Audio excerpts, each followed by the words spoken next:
Estamos entonces en Romanos capítulo 13 y continuamos esta serie de estudios que llevamos a través del libro de Romanos, que es Comprendiendo el Evangelio. A través de esta serie vamos viendo cómo el apóstol Pablo nos explica de qué se trata el Evangelio, cómo un hombre puede llegar a ser salvo, qué significa el sacrificio de Cristo.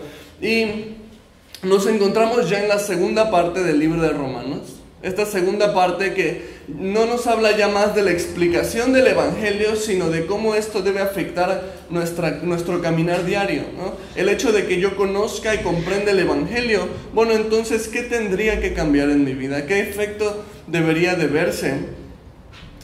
Entonces ya pasamos la explicación teológica del Evangelio y estamos ahorita en la aplicación práctica del Evangelio. Hay una ilustración que escribe D.L. Moody acerca de su hermana. La hermana de D.L. Moody tenía un hijo, estaba casada, entonces cuenta que un día su hijo pues le dijo una grosería a su mamá, como a lo mejor alguna vez te has topado, ¿no?, con tus hijos y de repente, ¿y de dónde aprendió eso el chamaco? Bueno, entonces ofende verbalmente a su mamá, el papá interviene y le dice, oye, tienes que disculparte con tu mamá, eso es muy grosero. Y el niño dijo, no quiero disculparme por eso. Entonces su papá le dijo, bueno, si no te disculpas vamos a ponerte en cama y vas a estar castigado ahí hasta que te disculpes. Y como era las 9 de la mañana, el papá apenas iba a ir a trabajar, el niño no pensaba que le fueran a cumplir el castigo, entonces dice, no me voy a disculpar. Entonces pa' pronto le ponen la pijama y lo mandan a dormir a las 9 de la mañana. Y dice, cuando te disculpes con tu mamá puedes salir de tu castigo. Entonces se va el papá a trabajar, regresa a la hora de comer, ¿no?, esperando que el niño ya se haya disculpado, y pregunta, bueno, ¿de dónde está Sammy? Se llamaba su hijo Samuel. ¿Dónde está Sammy? Pues sigue en la cama, no quiere disculparse. Entonces va a hablar con él y dice, ¿ya estás listo para disculparte? No. Bueno, te quedas ahí. Se va el papá a trabajar otra vez después de comer, regresa en la noche y el niño sigue allá. Va con el niño, ¿ya estás listo para disculparte? No. El niño estaba de verdad, como dicen por ahí, testarudo. O sea, no quería, estaba rebelde. Y entonces los papás se encuentran en un dilema porque parece que el niño se va a salir con la suya. Dice, no, o sea, por el bien del niño no podemos dejar que se salga con la suya. Se van a acostar todavía, el niño sigue castigado. A la mañana siguiente, ¿estás listo para disculparte? No. Se va a trabajar el papá, regresa en la tarde, lo mismo, no quiere disculparse. Ya cuando el papá se va a trabajar otra vez después de comer, el niño ya lleva más de un día castigado. Y la mamá dice, ya es suficiente. O sea, tiene que disculparse. Y no le puedo quitar el castigo sin disculparse porque entonces no va a aprender la lección. Por su bien tiene que aprenderla. Entonces su mamá se metió al cuarto y se encerró con su hijo. Y se propuso, no voy a salir hasta que mi hijo me pida perdón y le pueda levantar su castigo. Y entonces razonando con el niño y hablando con el niño, dice la historia, la ilustración, que literalmente tuvo que dictarle al niño palabra por palabra para que dijera, mamá, y el niño repitió, mamá, perdóname. Eso era todo lo que tenías que decir. Se levantó el castigo y dice el niño, ¿en serio? Llámame con mi papá para que se lo diga él también. Entonces vemos en esta ilustración cómo a veces hay tanta rebeldía, a veces somos tan poco sumisivos y me doy cuenta de qué tan parecidos somos muchas veces a este niño. ¿Cuánto trabajo nos cuesta someternos a la autoridad? Y el día de hoy vamos a hablar de una palabra que en verdad estoy seguro que te ocasiona conflicto, porque a mí me lo ocasiona también. Y esta hermosa palabra es sumisión. Voy a contar a 3 y a la cuenta de 3 todos decimos sumisión. ¿Listos? 1, 2, 3. Sumisión. Qué bonita palabra, ¿verdad? ¿A cuántos de ustedes les gusta que les digan sométete? Hasta como que se te revuelve el estómago.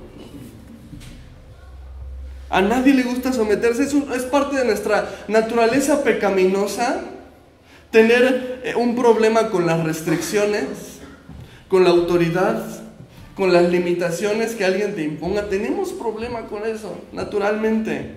Pero sabes, cuando conocemos el Evangelio y nos acercamos a Dios, verdaderamente uno de los frutos que debe verse en nuestra vida es una sumisión voluntaria hacia Dios. Y esto requiere hacer a un lado la rebeldía. Muchos creyentes no quieren desprenderse de la rebeldía. Son como el niño de la ilustración.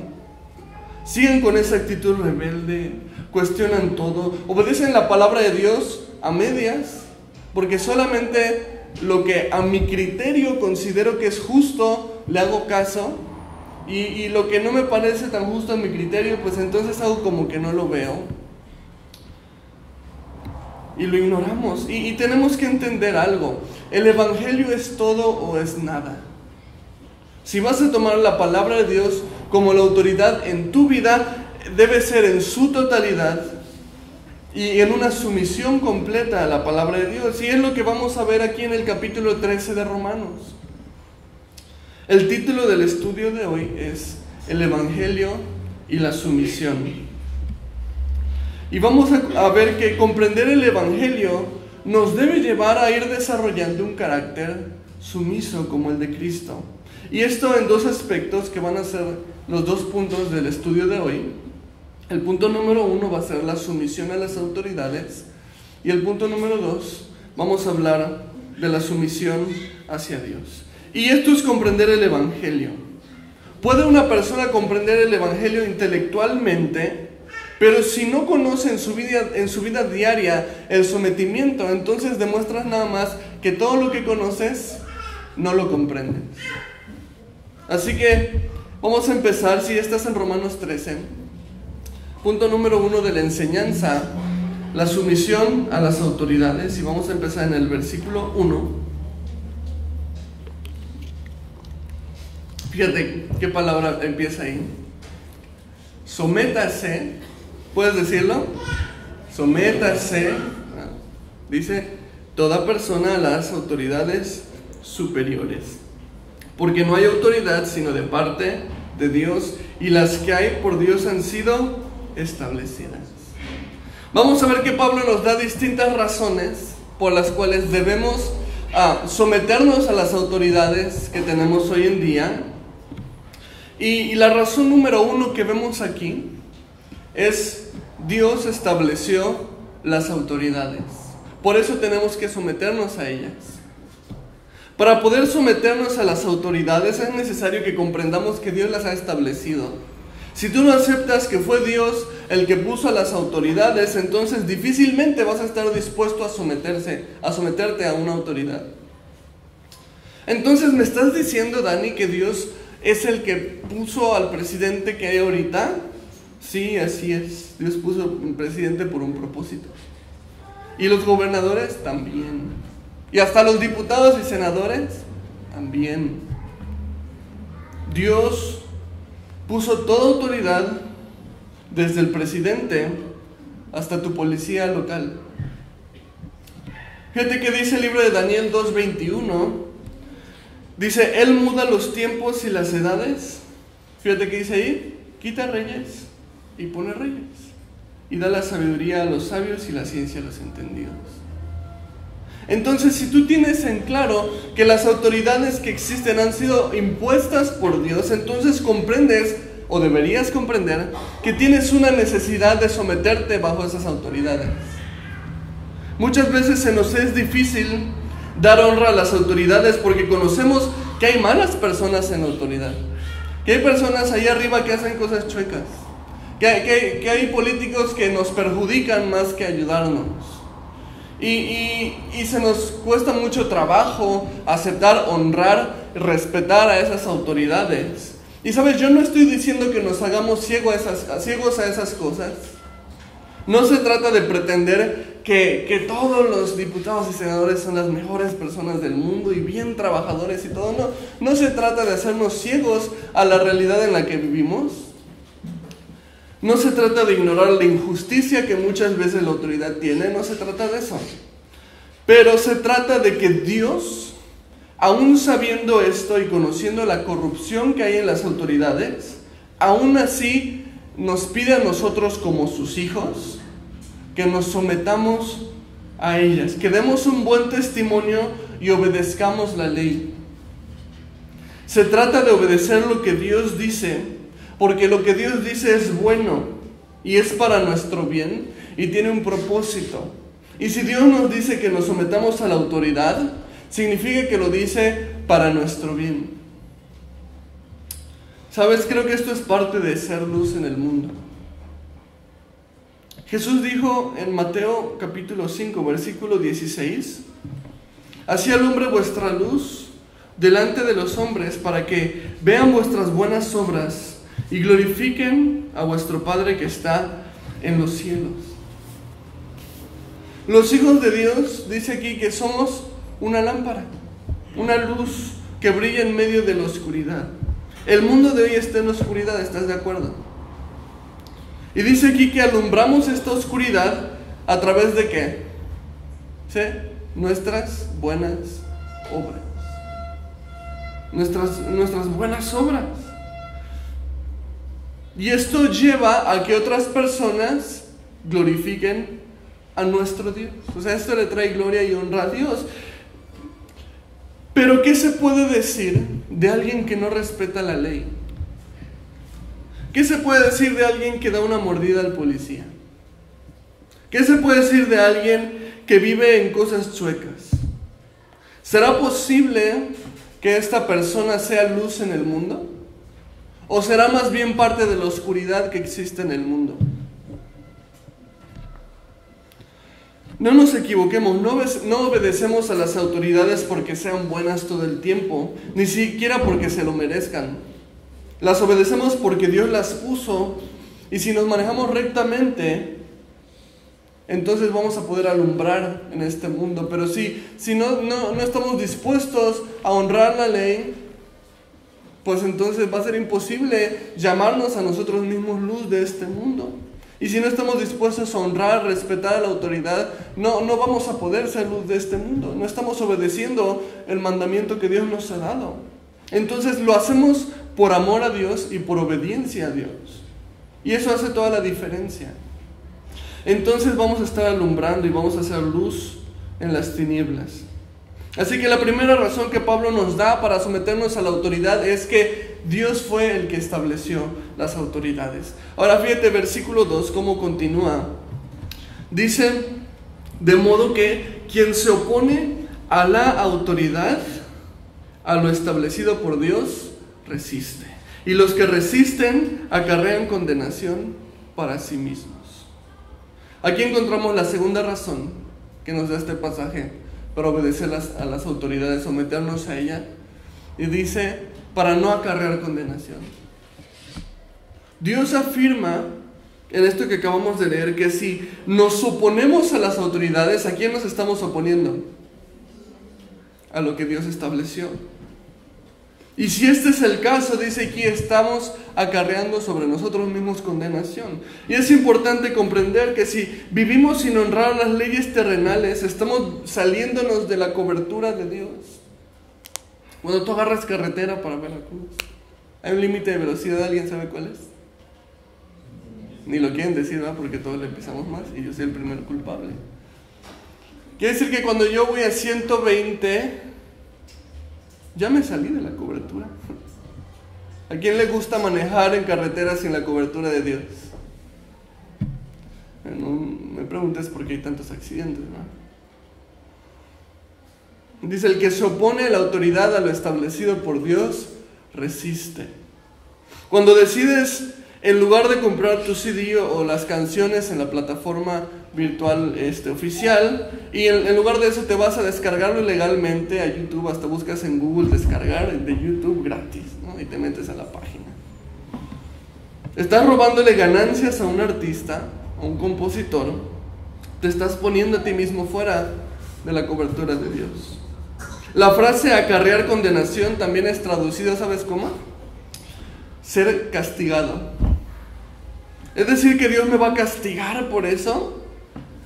Vamos a decir más bien que no va a impedir tu castigo, porque Pablo lo aclara un poquito más adelante y nos explica qué es acarrear condenación. Fíjate, versículos 3 y 4, dice: porque los magistrados no están para infundir temor al que hace el bien, sino al malo.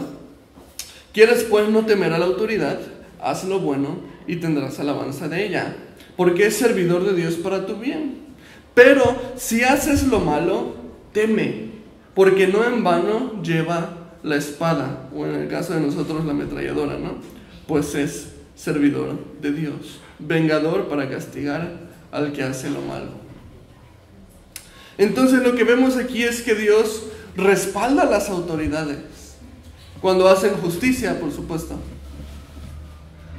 Dice que no en vano llevan la espada, o sea que Dios le ha dado autoridad para castigar a aquellos que se salen de la ley. Así que lo que la Biblia dice aquí tiene mucho sentido. O sea, no acarrees condenación, no te busques problemas con la autoridad, no te ganes un castigo, no te ganes una sanción de ellas. Entonces es muy sabio obedecer a la ley para no tener problemas con las autoridades. Dios respalda cuando una autoridad hace justicia. Dice el versículo 5: por lo cual es necesario estarles sujetos, no solamente por razón del castigo, sino también por causa de la conciencia. Aquí Pablo nos da la tercera razón por la cual debemos someternos a la autoridad, y dice: por la conciencia. Esa es la razón número 3 para someternos a la autoridad, por la conciencia. Dice Pablo, no solamente para que no te metas en problemas, o sea, por conveniencia, sino también por tu propia conciencia, o sea, por convicción de hacer lo correcto. ¿Sabes? Siempre que tú vas a hacer algo malo, tienes una conciencia que te dice: eso está mal, eso no lo debiste de haber hecho.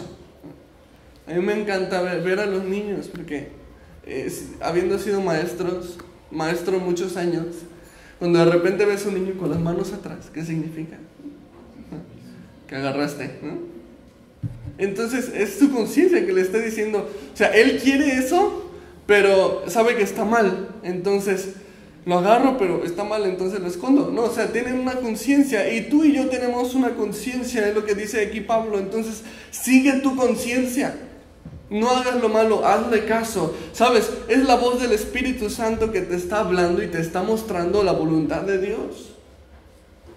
Dios nos ha dado su Espíritu Santo. Fíjate, Juan capítulo 16, versículos 7 y 8 nos habla de esto Jesús. Y dice: pero yo os digo la verdad, os conviene que yo me vaya, porque si no me fuera, el Consolador no vendría a nosotros, o sea, el Espíritu Santo. Mas si me fuere, os lo enviaré, y cuando Él venga, convencerá al mundo de pecado. O sea que al mundo nos va a mostrar lo que está mal, de justicia, o sea, lo que está bien, y de juicio, o sea, a quién le tenemos que rendir cuentas. Dios nos ha dado el Espíritu Santo para enseñarnos lo bueno, lo malo y a quién tenemos que rendirle cuentas. Cuando una persona se rinde a Dios, reconoce a Jesús como su Salvador, el Espíritu Santo viene a morar dentro de ti. Y es un hecho que teniendo el Espíritu Santo dentro de ti, vas a saber discernir sobre lo bueno y sobre lo malo. Ojo, el Espíritu Santo no te va a obligar a hacer lo bueno, te va a decir qué es lo bueno, y va a ser tu decisión romper la ley o no romperla, pero te lo va a advertir. Y es tu responsabilidad como hijo de Dios escuchar a la voz del Espíritu Santo. Y es lo que dice aquí Pablo: por causa de vuestra conciencia. Esto no solamente aplica en el sometimiento de las autoridades, ¿verdad? Aplica para toda tu vida. Cuando pues te estás portando medio patán con tu esposa, el Espíritu Santo te lo está diciendo, ¿verdad? Pero estás enojado y tienes ganas de desquitarte. Cada área de nuestra vida, el Señor nos muestra lo que es bueno y lo que es malo, y entonces es nuestra responsabilidad obedecerlo o no. Este versículo 6 continúa Pablo hablando al respecto. Dice: pues por esto pagáis también los tributos, porque son servidores de Dios que atienden continuamente a esto mismo.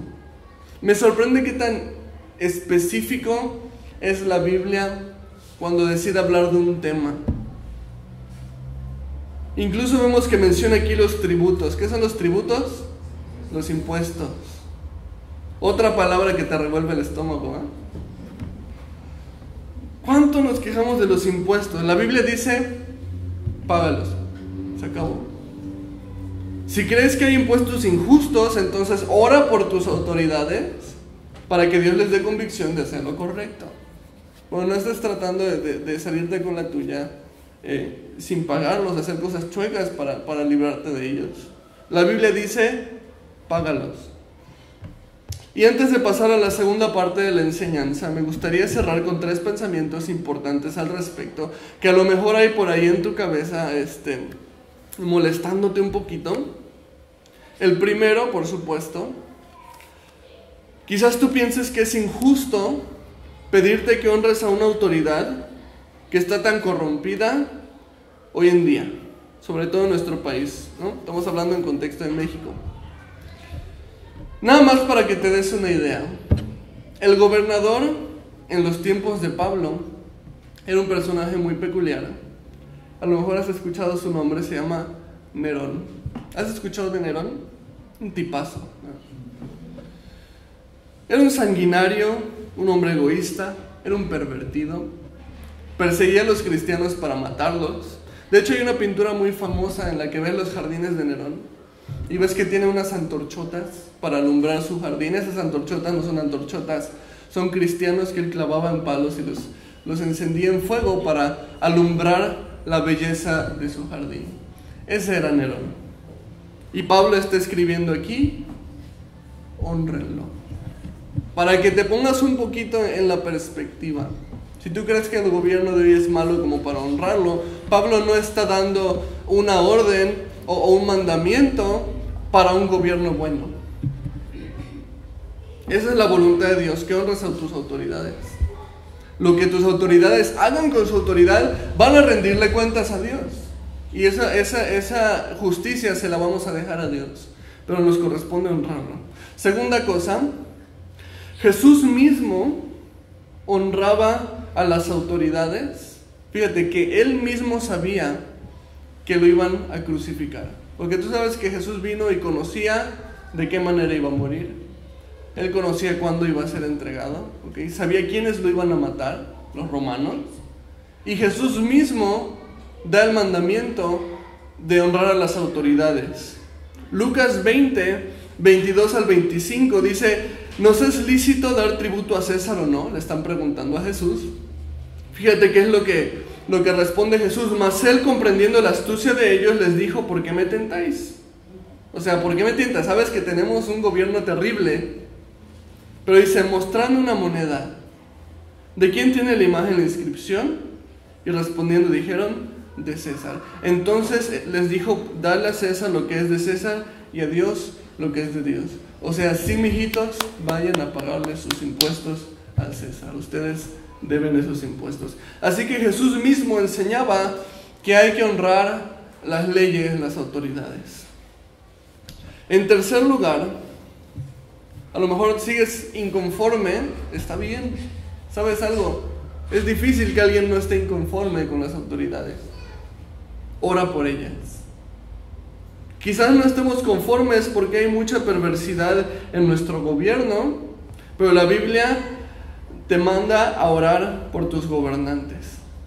1 Timoteo 2, 1 al 3 dice: exhorto ante todo a que se hagan rogativas, oraciones, peticiones y acciones de gracias por todos los hombres, fíjate, por los reyes y por los que están en eminencia. Y dice: ¿para qué? Para que vivamos quieta y reposadamente en toda piedad y honestidad. Y nos da el segundo por qué: porque esto es bueno y agradable delante de Dios nuestro Salvador. Así que ora por favor por nuestro gobierno. Ahí nos da una promesa. O sea, si nosotros nos humillamos delante de Dios y como iglesia avivamos en oración para nuestro gobierno, aquí nos dice que podríamos estar viviendo quieta y reposadamente en toda piedad y honestidad. ¿Y quién no quiere eso? Pero ¿cuántos días de la semana oras por las autoridades? A lo mejor no. A lo mejor, ¿cuántos días del año oras por tus autoridades? A lo mejor por ahí se abre un número. Ora por favor por nuestros gobernantes. Eso dice aquí que eso le agrada a Dios. Entonces vemos que comprender el Evangelio tiene que llevarnos a orar por nuestro gobierno, a someternos a nuestro gobierno. Por supuesto, y cabe aclarar, un paréntesis, el único momento en el que tienes permiso de no someterte a una autoridad, y ojo, es la manera, es que esta autoridad te esté pidiendo que hagas algo que va en contra de la palabra de Dios. ¿Okay? Es el único momento, ¿sí? Hay muchos países en los que está prohibido predicar la palabra de Dios. Y obviamente no decimos, pues hay que someternos a la autoridad, ni modo. No podemos predicar la Biblia en esos países. No, hay misioneros que están, ahora sí, como agentes encubiertos, ¿no? Predicando la Biblia a escondidas del gobierno para dar el mensaje de salvación. Y obviamente ellos tienen en su corazón la convicción de que su primera autoridad es Dios. Pero ese es el único momento en el que tienes permisible el faltar a la autoridad, cuando te pide que desobedezcas la palabra de Dios. Pero de ahí en fuera tienes que someterte, tienes que honrarlas. Ahora Pablo no solo nos habla de someternos a las autoridades terrenales, sino vamos a ver ahorita en el punto número 2 del estudio que nos insta ahora a someternos a la autoridad divina, que por supuesto es Él, es su palabra, y es el punto número 2 del estudio de hoy, que es la sumisión a Dios. Y vamos a continuar leyendo de los versículos 7 y 8. Dice: pagad a todos lo que debéis, al que tributo, tributo, al que impuesto, impuesto, al que respeto, respeto, al que honra, honra. No debáis a nadie nada, sino el amaros unos a otros, porque el que ama al prójimo ha cumplido la ley. Aquí Pablo deja de hablarnos de leyes terrenales y nos empieza a hablar de la ley de Dios, de cumplir la ley de Dios. Y nos dice que no debemos de deber dinero a nadie, o sea, nada a nadie, dice aquí, sino debernos el amarnos los unos a los otros. Y me gusta esta idea. Nos está hablando de estar a cuenta con nuestro prójimo, pero me gusta la manera en la que se plantea como una deuda de amor. Dice, no debas nada más que amor. Hasta un poco cursi se oye, ¿no? Está bueno para el título de una canción, una deuda de amor. ¿Sabías que tú y yo tenemos una deuda de amor hacia Dios? Deja tu separador en Romanos 13, te voy a pedir que me acompañes unas hojas atrás al capítulo 8 de Romanos, unas hojitas atrás de tu Biblia. Romanos 8, del 11 al 13.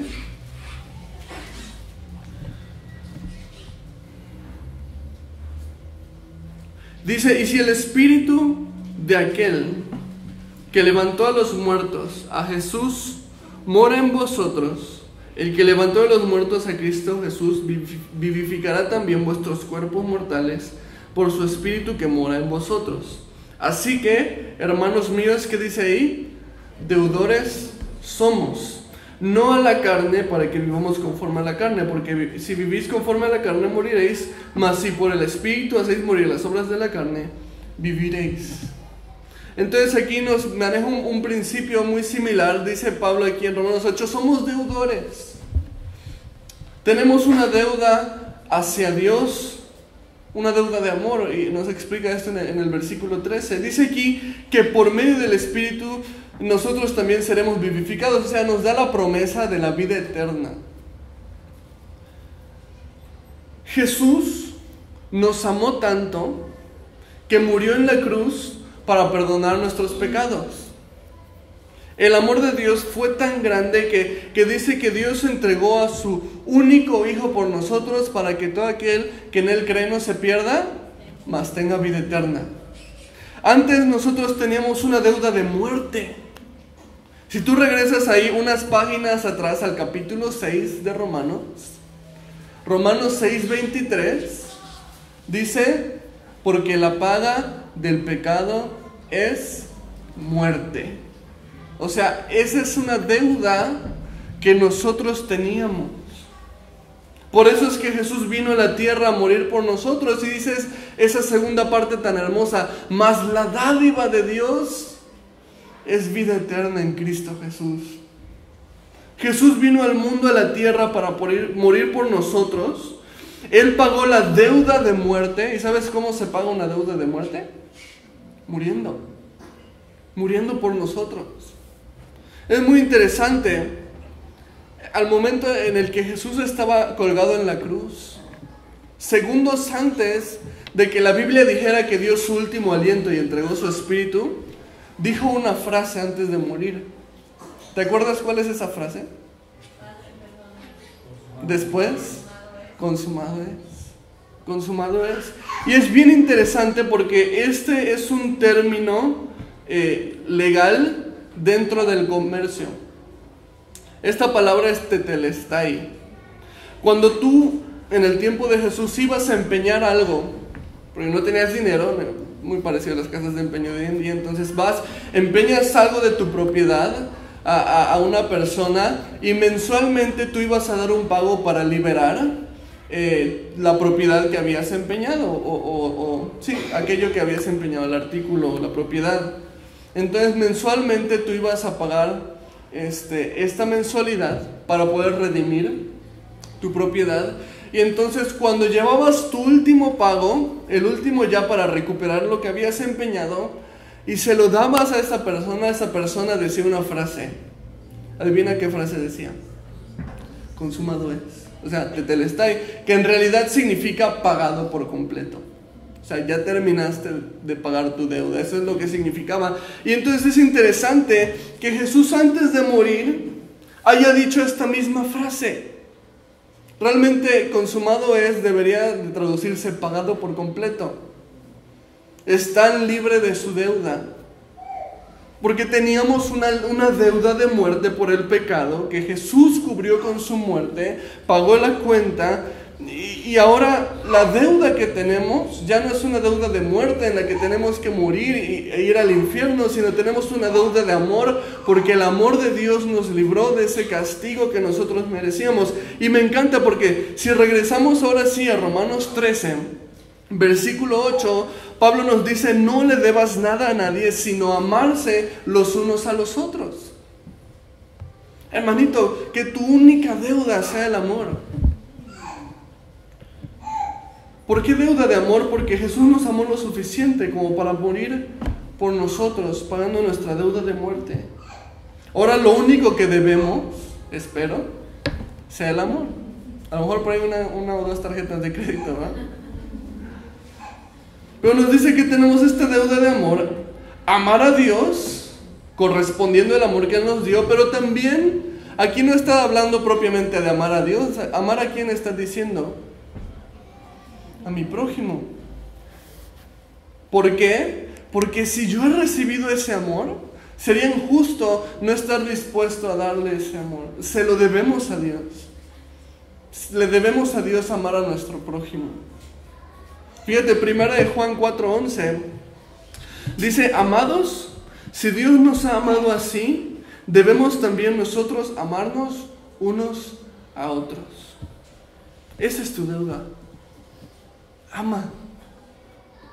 Así, demuestra ese mismo amor a todas las personas que puedas, porque sabes, el mundo está desesperado por esta clase de amor. El mundo necesita esta clase de amor con desesperación. Y dice aquí, porque nos está hablando del sometimiento. ¿Te acuerdas? Este capítulo 13 es el capítulo del sometimiento. Este es el sometimiento a Dios. Que ames a Dios y que ames a tu prójimo. Si tú pudieras resumir toda la Biblia, todos los mandamientos de Dios en una sola palabra, adivina cuál sería esa palabra. Amor. Tiene que ser, indudablemente. Cuando tú amas a Dios y amas a tu prójimo, estás cumpliendo la ley de Dios. Este es el sometimiento que Dios desea de ti, que lo ames a Él por sobre todo y que ames a tu prójimo como a ti mismo. Fíjate cómo continúa versículos 9 y 10. Dicen: porque no adulterarás, no matarás, no hurtarás, no dirás falso testimonio, no codiciarás, y cualquier otro mandamiento en esta sentencia se resume: amarás a tu prójimo como a ti mismo.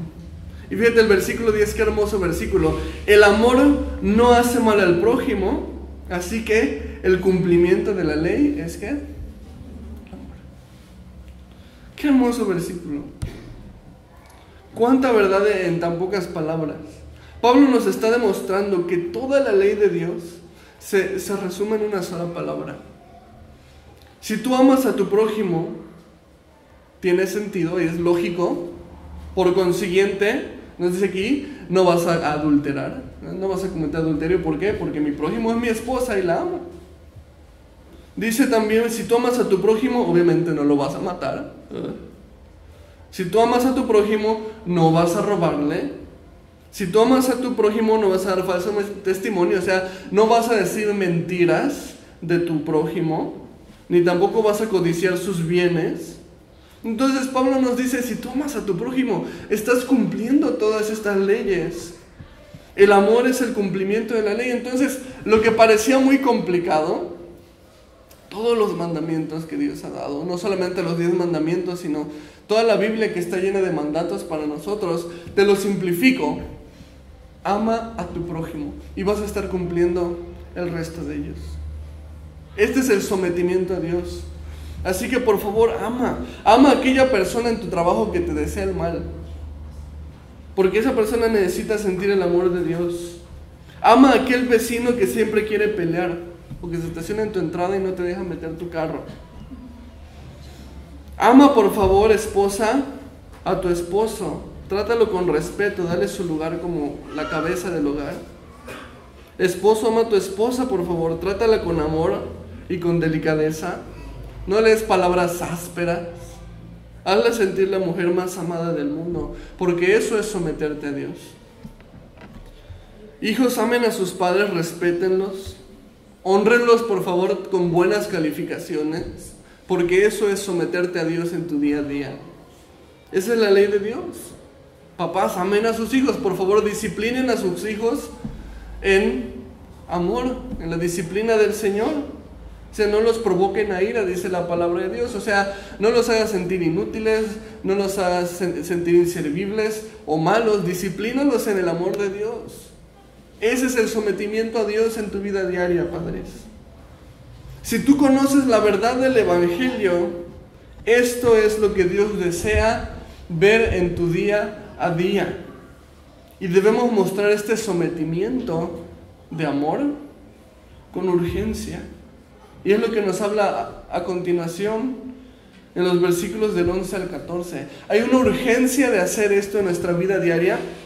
¿Por qué? Porque Jesús ya viene muy pronto. Fíjate, versículos 11 al 14. Y esto conociendo el tiempo, que es ya hora de levantarnos del sueño, porque ahora está más cerca de nosotros nuestra salvación que cuando creímos. La noche está avanzada y se acerca el día. Desechemos pues las obras de las tinieblas y vistámonos las armas de la luz. Andemos como de día honestamente, no en glotonerías y borracheras, no en lujurias y lascivias, no en contiendas y envidia, sino vestidos del Señor Jesucristo, y no proveáis para los deseos de la carne. Aquí hay una exhortación muy fuerte, porque Jesús viene pronto. ¿Lo crees? No sé yo, ¿lo creen, hermanos? Sí. Pero dice Pablo aquí algo bien importante. Dice, ya es hora de levantarnos del sueño. El cristiano últimamente se ha entibiado, vive como dormido. Ya no vive como si el Señor viniera mañana. ¿Vives como si el Señor viniera mañana? No vivas como si el Señor viniera mañana, vive como si el Señor viniera hoy. El cristiano de hoy en día está muy cómodo, está muy egoísta. Yo nunca había visto tanto egoísmo, tantas personas enfocadas en sí mismas, y no, que me lastimó, no, que me hizo, no, que yo, y no, que... Y Pablo nos dice, despierta, porque Jesús ya mero viene, o sea, Jesús ya está cerquita, las señales están cumpliéndose, el escenario global ya está listo para que nosotros presenciemos la segunda venida del Señor. Y Pablo te dice, cuídate que no te agarre dormido, despierta. Acompáñame en tu Biblia a Mateo 25, y voy a terminar ya en este pasaje. Mateo capítulo 25, vamos a agarrar desde el versículo 1.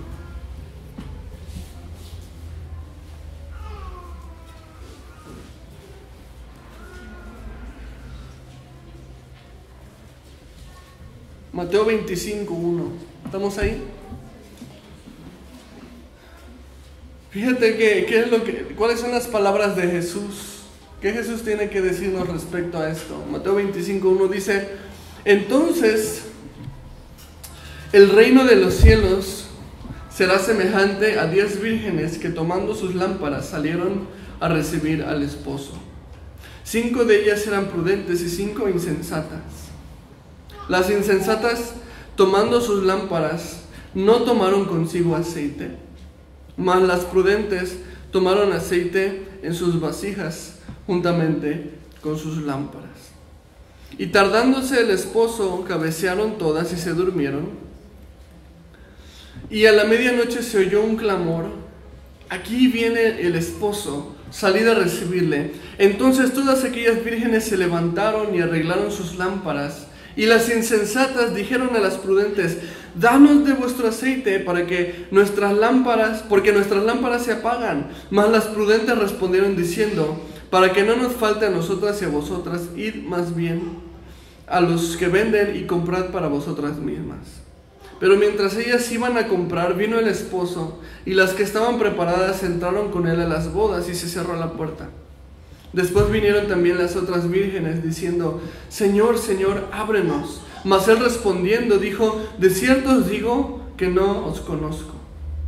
Velad pues, porque no sabéis el día ni la hora en que el Hijo del Hombre ha de venir. Escuchar el Evangelio no es suficiente. ¿Ok? Escuchar el Evangelio no es suficiente. Es más, entender el Evangelio no es suficiente. Necesitamos vivir el Evangelio. Jesús prometió que iba a regresar por su iglesia y nos da esta ilustración de estas mujeres: 5 sabias, 5 insensatas. 5 tenían sus lámparas llenas, o sea, estaban listas para que cuando el esposo viniera se fueran con él, y 5 no, porque el esposo ya se había tardado, y dice, bueno, para después. Jesús prometió volver por su iglesia, pero tenemos que preguntarnos: ¿quién es su iglesia? En esta parábola tienes a 10 mujeres, pero solamente 5 de ellas eran su iglesia. Las otras 5 creían que lo eran, pero no lo eran. ¿Y te das cuenta en qué? En que no se las llevó. No las dejó entrar. Si Jesús viniera en este mismo momento y sucediera el rapto de la iglesia, viene por nosotros, nos vamos. ¿Cuántas sillas de aquí se quedarían realmente vacías? ¿Y cuántos se quedarían mirándose unos a otros? ¿Tienes la certeza de que te irías con Él? O a lo mejor no lo sabes.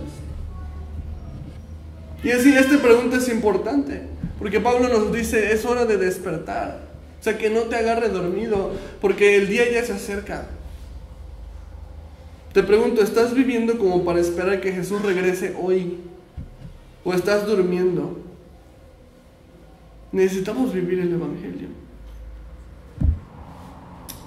El sometimiento es una prueba de que en verdad hemos comprendido el Evangelio. Pablo nos habló acerca del sometimiento. Primero vimos a las autoridades. Esta es la manera en la que demostramos que somos hijos de Dios.